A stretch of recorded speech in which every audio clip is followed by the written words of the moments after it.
Hello everybody, welcome back to my channel. I'm Amna Javed. If you find my videos helpful, consider liking, sharing and subscribing, and don't forget to click the bell icon. That proves to be really beneficial.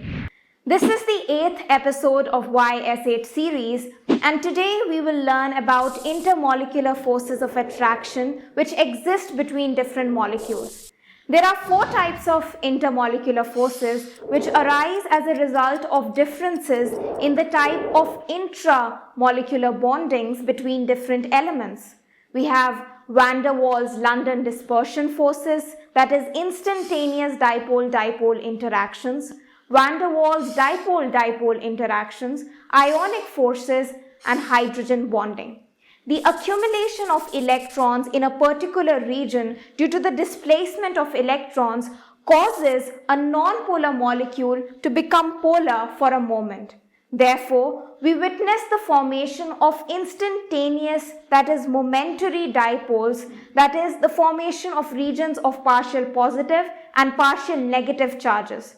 There is an induced dipole-dipole attraction between two molecules which is very weak. These are known as London dispersion forces, which occur between non-polar covalently bonded molecules like O2, N2 and S8. The chances of electron cloud formation are the least in such elementary molecules because these have constituent elements having the same electronegativities. The size of a molecule depends on the number and size of the elements present inside it. The larger the molecule, the greater the mass and more the electrons. The more the electrons that are shared between two atoms, the more the electrons available to be displaced. London dispersion forces are stronger in those molecules that are not compact but longer chains of elements, since it is easier to displace electrons because the forces of attraction between electrons and protons are weaker. This results in a more readily displacement of electrons, which in turn means that the molecule is also more polarizable. This is an added factor in case of molecules like S8, which results in stronger bonds between them and sulfur's solid state, while usually molecules bonded by London dispersion forces are in gaseous state. When the molecules become polar, the melting and boiling points rise because it takes more heat and energy to break these bonds. Greater difference in electronegativity results in greater polarity.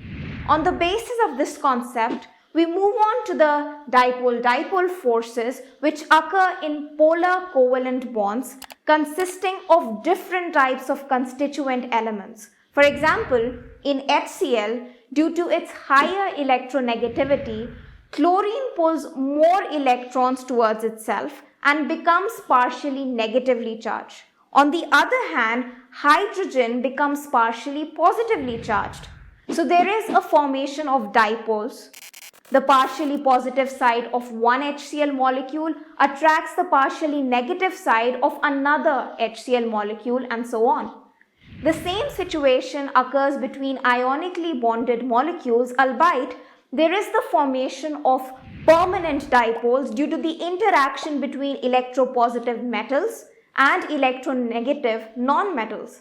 This results in the strongest electrostatic forces between molecules. Therefore, you would find ionically bonded molecules mostly in solid state with high melting and boiling points. Note that though the ionic bond between different elements is weaker than the covalent bonds between different elements, the intermolecular forces between the ionically bonded molecules are greater than those between covalently bonded molecules due to the reasons discussed above. The fourth type of bonding, hydrogen bonding, is a special type of dipole-dipole interaction between hydrogen and either nitrogen, oxygen or fluorine, each of which have a very strong electronegativity, electron affinity compared to hydrogen. These are considered strong but weaker than the ionic forces. Hence, We can say that ionic forces between ionically bonded molecules are the strongest due to the maximum polarity, followed by hydrogen bonding. Then we have van der Waals forces between molecules consisting of elements with differences in electronegativities and lesser polarity. The weakest IMF is the London dispersion force between molecules having similar electronegativities, because of which the formation of dipoles is least likely and when formed, extremely weak. So here we come to the end of this video on intermolecular forces. I hope you liked it. In the following video, we will be learning the final answer to #Why Sulfur 8. Stay tuned.